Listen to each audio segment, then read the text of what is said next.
Part 3, I have got to stop overreacting with my boys as I'm trying to delegate and grow the Influence Army movement.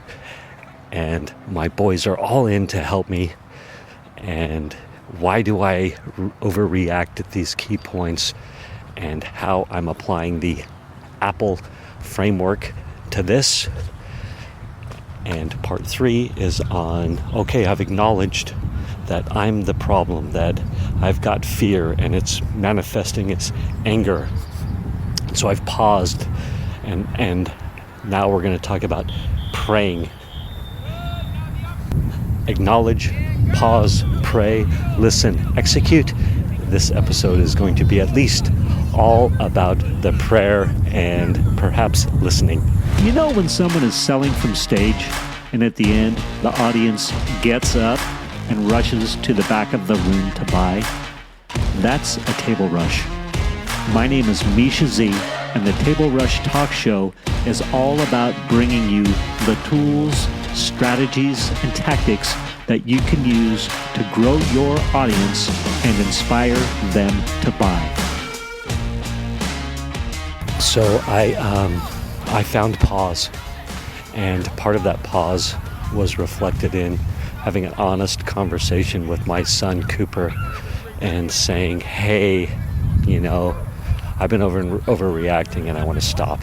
And he said, yes, and you keep saying you're going to stop and you're not stopping, and it would be nice if you did stop doing that. And he implied, at least at this point, hey, I can deal with it, but I'd prefer not to have to deal with it. So again, Cooper was like, hey, I can deal with your outbursts whenever we are trying to figure out these key implementation parts, or these key delegation points where you're going to delegate processes to me, and we're going to figure that out. But I would prefer not to have to. And it had happened over a couple of days, really, where I overreacted, and we were these little battles were escalating, and I wasn't feeling good about it. He obviously wasn't feeling good about it, and it culminated in me apologizing a couple times, and then I even had thrown or really dropped a notebook that I was taking notes on in disgust. And I was just like, that is not cool. And so I was sitting with Cooper, and I was saying to him honestly, like, yeah, I'm going to take a deep, hard look at this, and I'm going to pray about this, and I'm going to meditate about this. And I was using those words with him. It's like, hey, I'm going to put an honest, heartfelt effort into changing, and I'll report back. I don't have the answers now, but I just want you to know, Cooper, that I'm putting some prayer into this. I'm putting some pause into this. I'm putting some meditation into this. I'm talking to God about this, to Source. Like, hey, I need to change.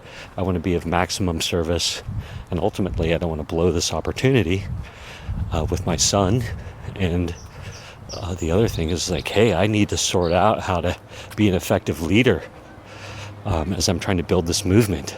And obviously the better I can learn how to iterate and have it be a creative process, and a process that moves from the heart with my actual team members as this grows, and it is growing, but also how much more effective of a leader, or when I say leader, like lead by example or inspire, how much better of an inspirer will I be with my community? And a quick tangent here, this idea of there's the leader, there's the adventurer, there's the reporter, there's all these different type of archetypes. And you have your traditional leader, but there's also the adventurer, or or as my friend likes to call me, the mad scientist, where I'll go out and try something and come back and report back on how it works. And I'm like, look, like, we can do this. Just like, let's do it. We can do it together. Or I'm like, how do you say it? It's not like rah leadership like Garrett White or Tony Robbins or that kind of leader, which is a great leadership style that serves many people. It's more of, hey, you can do it. I know other people have done it. And I can speak to those other people that have done it, or doing it, or I've done it. And it's more of a pragmatic, or fact-based. It's like, hey, it's a simple fact. You just got to do this, this, and this. Let's get it done, and it'll work. Anyway, thanks for listening to that little tangent. But dealing with this sort of rough spot in my 50s, which I'd really sanded off that rough spot, that rough edge in personal relationships, because I almost never overreact to my boys, or even their mother, the boy's mom, who were great friends. We're divorced, but or friends. It's like everything rolls off me, and I can wear it like a loose garment. But turns out, okay, as I'm trying to build this business, this movement, this community, at these delegation points, I don't act well. And so that I can stay in alignment with the peaceful person that I am, I'm a bearer of peace. People keep spontaneously telling me that, by the way. I heard it again this weekend. Someone said, you just emanate peace. It's incredible. It's so inspiring. And the gratitude that you emanate, and, just keep being you, keep shining.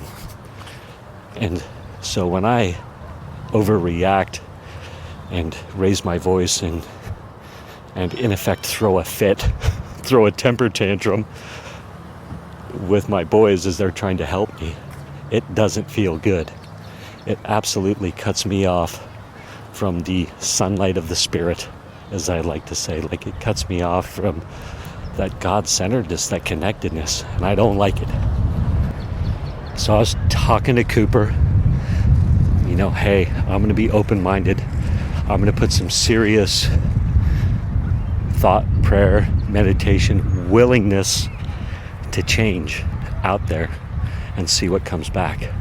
And wouldn't you know it, oh my goodness, I learned so much. I went to a men's retreat this weekend. So literally, I'm talking to Cooper about that on a Wednesday or something. Friday, I'm off to a men's retreat. So I go to this men's retreat, and I'm talking with this guy. His name is Yaron, and Yaron, Yaron. And I'm talking to Yaron, and Yaron is incredibly talented. He's a businessman, youngish, let's call it early 40s, well, younger than me, who I'm in my young mid-50s.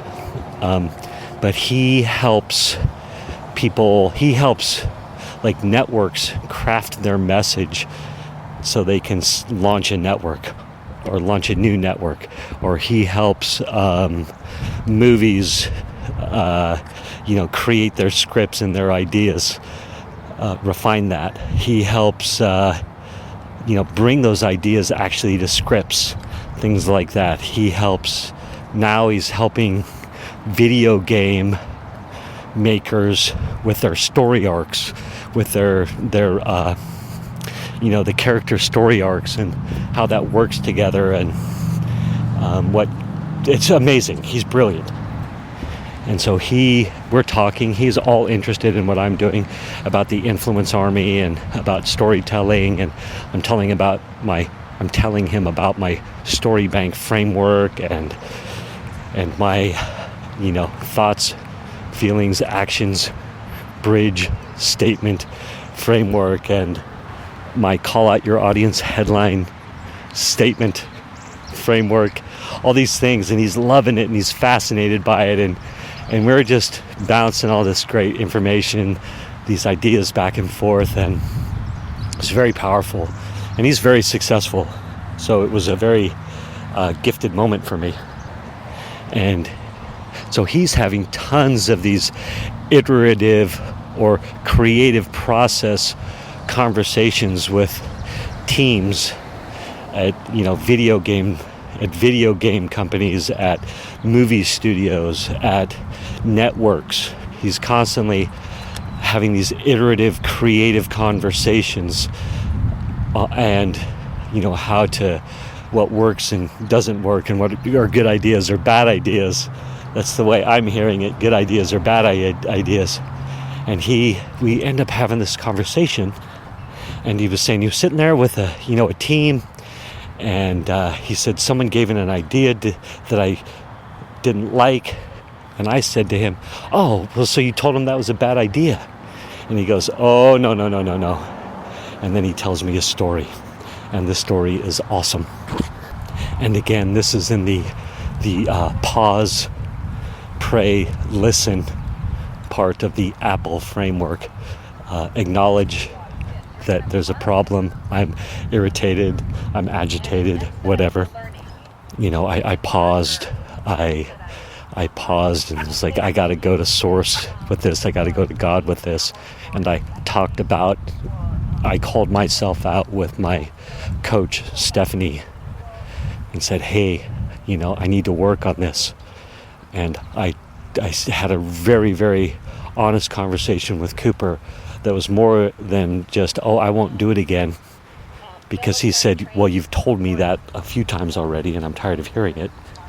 But that I was going to pray, meditate, think on this, write on this, figure it out. I'm going to put some work into changing here.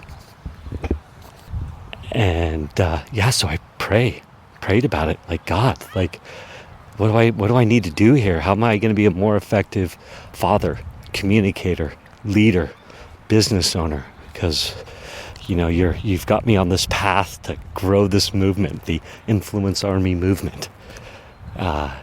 So, and I've got the vision of, I want to build this with my sons, and, have a family business that I can turn over to them even. So the pray part could also be that willingness. I'm willing. I'm open-minded. And then we've got the listen and the execute. And the listen is okay, I'm going to be coming across people. I'm going to get direct lines of intuition just by inspired thoughts and things like that. But I also need to be open to the listening from the people around me who are those conduits to God. So I'm sitting there talking to Yaron, and I tell him, so you told the person that's not a good idea. And he goes, no, you don't say that. He goes, I've got a story for you. So he goes, hey, I was in a creative meeting where I was helping, a company craft this story, the story arc for their launch or whatever it was. I can't remember exactly what he said it was, but he said that one of the key negotiators from the 1970s, early 80s, IRA, battles between the Protestants and Catholics of Ireland, that one of those key negotiators was on this was in this team building, was in this creative meeting, bouncing ideas, for the launch of this network or whatever it was. And he said, hey, look, these are the key things that I learned in negotiating and helping negotiate peace processes where lives are literally on the line. So Yaron tells me this, and my ears are definitely perked up. And And he said, hey, this is framed around something that we would react to negatively, or I'm having a hard time reading my notes as I'm walking, but you're in a creative process, you're in an iterative process, you're in a group meeting where you're trying to come up with ideas, solutions, ways to implement things, stuff like this. And so he says, a great way to handle this when you want to react negatively and instead you would rather encourage, I believe that's what my notes say, is a term that you would say, or a quote that you would say, is building on that. So for example, somebody will say something, my son will have an idea and I'll think it's wrong. Instead of saying that's wrong or that won't work and disagreeing, and so now you've put up the defensive walls and you're creating a battle position. And really what you have is a counterpoint. What you want to say is building on that. And so it's for those moments when you think it's your idea. It's like your idea that's good, better, best. Right? But the reality is their idea, their thought, their comment has sparked your thought, your idea, your comment. So when Cooper would say something that would cause frustration in me because it's a new idea or a different idea or a thought that's counter to mine, or maybe he even started the conversation and I'm frustrated out of the gate and my brain is disagreeing with him, I can say, oh my gosh, building on that. Like, oh, that's interesting idea, Cooper. Building on that. How about this? And you can still say your counterpoint, but you're building off of each other. And I love that idea. And it hit me so square in the eyes. I was like, oh my gosh. I had intuitively known and been thinking, like, I want to, encourage Cooper's growth, his ideas, his thoughts, his trajectory, his career, whatever you want to call it. Which reminds me, I was realizing how incredibly selfish I was being. I had this moment of clarity where I was like, oh yeah, I need to support, like, what are the Cooper had said a few times, this is what I'm hoping to learn, these are things that are interesting me, these are things that I would like to explore. And so I had this intuition of, well, let's list those 3 things on our big whiteboard so we can keep that front and center. So it's not all about me, all about my community, but it's also about how can we nurture Cooper at the same time. So that was a big breakthrough for me. That was an intuitive thought that came to me. Like, let's list Cooper's his desires, passions, what he's interested in, where he wants to go. And back to Yaron. So Yaron said the other thing you say is, when you say building on that, you are not shutting them down. That's the key thing. When you say building on that, you're creating the space to keep iterating, to find the good solution, and you're not shutting somebody down, which I don't want to do that. I'm tired of shutting people down. It doesn't feel good. In that instance where I'm trying to get help from them, which is the irony of the whole thing. He said the other thing you say is, there's an opportunity here, or this presents us with a good opportunity, or there's good opportunities here. And I love that idea too. So if somebody is saying what you think, again, is a bad idea or wrong or something like that, can you reframe your thought to think, hey, there's opportunities here. Wait, there's opportunities here to look at this differently, to iterate, to grow, to change as we're going through this creative process or whatever your meeting's about. Say that. Hey, there's an opportunity here to look at this, to look at it like this. So I love that. thought those were amazing thoughts.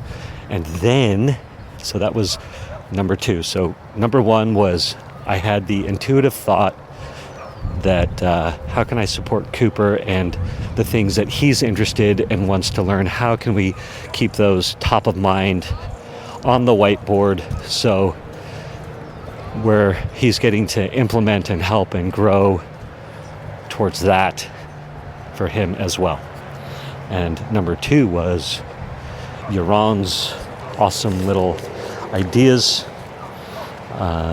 where we use the building on that statement as well as the there's an opportunity here statement.